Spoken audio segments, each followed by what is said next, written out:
Electrical expression में आज हम लॉ ऑफ रेजिस्टेंस के बारे में डिस्कशन करेंगे। साथ ही साथ लॉ ऑफ रेजिस्टेंस का इलेक्ट्रिकल स्टेटमेंट क्या है, लॉ ऑफ रेजिस्टेंस का इलेक्ट्रिकल एक्सप्रेशन क्या है और लॉ ऑफ रेजिस्टेंस को इलेक्ट्रिकल एक्सप्लेनेशन के माध्यम से जानेंगे। So hi friends, welcome to the technical tutorial Ashutosh architecture with your host SvzANath। अगर आप इस चैनल को पहले बार देख रहे हैं तो इस चैनल को सब्सक्राइब करने के बाद बेल आइकन में ऑल ऑप्शंस को क्लिक कर दीजिए। साथ ही साथ इस वीडियो को एक लाइक कर दीजिए।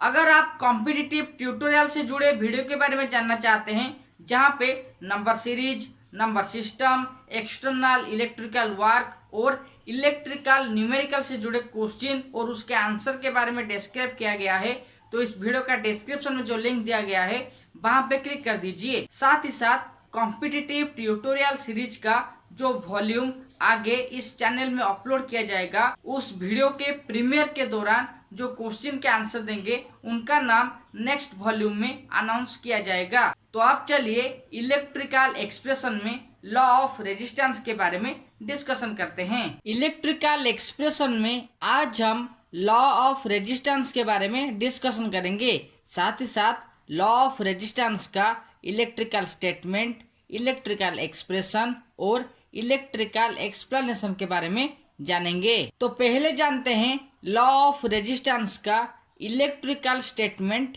क्या है। The resistance of a conductor is depends upon length, area of cross section and types of material. Law of resistance का इलेक्ट्रिकल स्टेटमेंट के अनुसार रेजिस्टेंस ऑफ ए कंडक्टर यानी कि कंडक्टर का जो रेजिस्टेंस है वो 3 ठो फैक्टर के ऊपर डिपेंड करता है, जो सब है length, area of cross section और टाइप्स ऑफ मटेरियल। और इन तीनों फैक्टर के ऊपर लॉ ऑफ रेजिस्टेंस डिपेंड करता है। तो आप चलिए लॉ ऑफ रेजिस्टेंस को इलेक्ट्रिकल एक्सप्रेशन के माध्यम से जानते हैं, या फिर लॉ ऑफ रेजिस्टेंस का इलेक्ट्रिकल एक्सप्रेशन क्या है उसके बारे में डिस्कशन करते हैं। R is directly proportional to L, equation 1। तो इलेक्ट्रिकल एक्सप्रेशन का पहला इक्वेशन है R is directly proportional to L, जहाँ पे R है रेजिस्टेंस ऑफ कंडक्टर और L है लेंथ ऑफ कंडक्टर। तो लॉ ऑफ रेजिस्टेंस का जो इलेक्ट्रिकल एक्सप्रेशन है उसका पहला इक्वेशन कहता है कि रेजिस्टेंस लेंथ के ऊपर डिपेंडेंट है। कैसे डिपेंडेंट है? देखिए, जब एक कंडक्टर का लेंथ इंक्रीज होगा तब उस कंडक्टर का रेजिस्टेंस इंक्रीज होगा, और जब कंडक्टर का लेंथ कम होगा तब उस कंडक्टर का रेजिस्टेंस भी घट जाएगा। तो जो पहला इक्वेशन है उसके अनुसार resistance is dependent to length of a conductor. Second electrical expression के अनुसार resistance is inversely proportional to area of cross section, यानी कि ये है रेजिस्टेंस और ये है एरिया ऑफ क्रॉस सेक्शन। किसका? कंडक्टर का। ये जो साइन है ये प्रोपोर्शनलिटी साइन है, जिसे हम डायरेक्टली प्रोपोर्शनल कहते हैं। लेकिन यहाँ पे जो एक्सप्रेशन है उसे डिवीजन के माध्यम से रिप्रेजेंट किया गया है, तो इसे हम इनवर्सली प्रोपोर्शनल कह सकते हैं। तो इस इक्वेशन के अनुसार resistance area of cross section के ऊपर डिपेंडेंट है और वो भी इनवर्सली। चलिए जानते हैं रेजिस्टेंस कैसे इनवर्सली डिपेंडेंट है। जब कंडक्टर का एरिया ऑफ क्रॉस सेक्शन बढ़ेगा, यानी कि जो कंडक्टर का डायामीटर है अगर वो बढ़ जाता है तो रेजिस्टेंस घट जाएगा, और अगर कंडक्टर का एरिया ऑफ क्रॉस सेक्शन घट जाता है तो रेजिस्टेंस बढ़ जाएगा। जिसका मतलब ये है कि रेजिस्टेंस एक कंडक्टर का एरिया ऑफ क्रॉस सेक्शन के ऊपर इनवर्सली डिपेंडेंट है। अब जानते हैं लॉ ऑफ रेजिस्टेंस का तीसरा इक्वेशन के बारे में।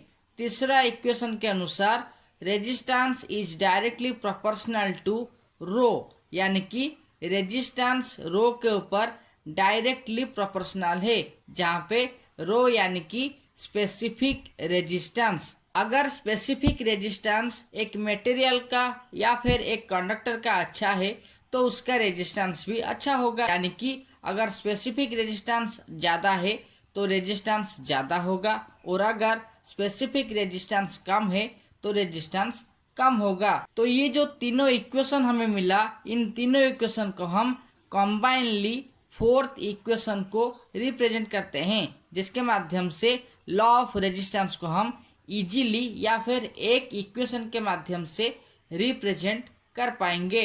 अगर हम ये तीनों इक्वेशन यानी कि resistance is directly proportional to length, resistance is inversely proportional to area of cross section और resistance is directly proportional to specific resistance को कंबाइन कर लेते हैं, तो जो फोर्थ इक्वेशन हमें मिलेगा वो है resistance is directly proportional to rho into L divided by A, जहाँ पे आर है रेजिस्टेंस ऑफ कंडक्टर जिसका यूनिट है ओम। ये एक प्रोपोर्शनैलिटी कांस्टेंट है जिसे हम डायरेक्टली प्रोपोर्शनल कहते हैं। ये है रो यानी कि स्पेसिफिक रेजिस्टेंस, और स्पेसिफिक रेजिस्टेंस का यूनिट है ओम मीटर। इस इक्वेशन में एल का मतलब है लेंथ ऑफ कंडक्टर, जहाँ पे लेंथ का यूनिट है मीटर, और आखिर में ए का मतलब है एरिया ऑफ क्रॉस सेक्शन जिसका यूनिट है मीटर स्क्वायर या फिर square metre. Law of resistance के अनुसार रेजिस्टेंस ऑफ ए कंडक्टर, एक कंडक्टर का रेजिस्टेंस डिपेंड करता है length, area of cross section और टाइप्स ऑफ मटेरियल यानी कि रो के ऊपर। और अगर हम इलेक्ट्रिकल स्टेटमेंट से इन तीनों फैक्टर को इलेक्ट्रिकल एक्सप्रेशन के माध्यम से जानेंगे तो उसके अनुसार रेजिस्टेंस लेंथ और टाइप ऑफ मटेरियल के साथ डायरेक्टली वैरी करेगा और resistance area of cross section के साथ इन्वर्सली वैरी करेगा, और जहाँ पे लॉ ऑफ रेजिस्टेंस का फाइनल रिजल्ट होगा resistance is directly proportional to rho into L divided by A. अगर आपको इलेक्ट्रिकल एक्सप्रेशन का इस एपिसोड से कुछ नॉलेज मिला है तो इस वीडियो को एक लाइक कर दीजिए। साथ ही साथ इलेक्ट्रिकल इंजीनियरिंग से जुड़े ऐसे नॉलेजेबल वीडियो के बारे में जानने के लिए इस चैनल को सब्सक्राइब करने के बाद बेल आइकन में ऑल ऑप्शंस को क्लिक कर दीजिए। अब चलिए लॉ ऑफ रेजिस्टेंस का इलेक्ट्रिकल एक्सप्लेनेशन के बारे में जानते हैं।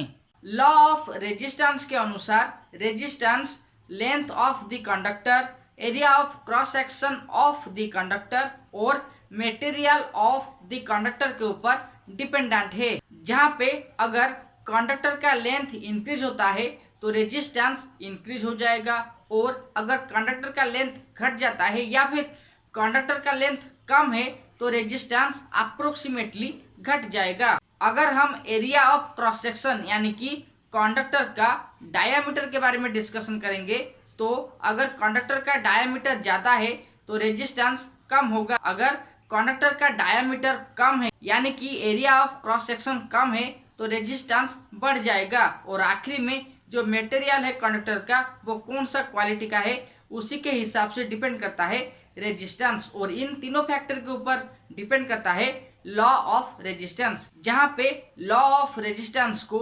एक्सप्रेस करने के लिए जो फॉर्मूला का इस्तेमाल किया जाएगा वो है resistance is directly proportional to rho into length of the conductor divided by area of cross section of the conductor या फिर ऑफ द मटेरियल या फिर of the conducting material. Okay friends, times to wind up electrical expression for law of resistance.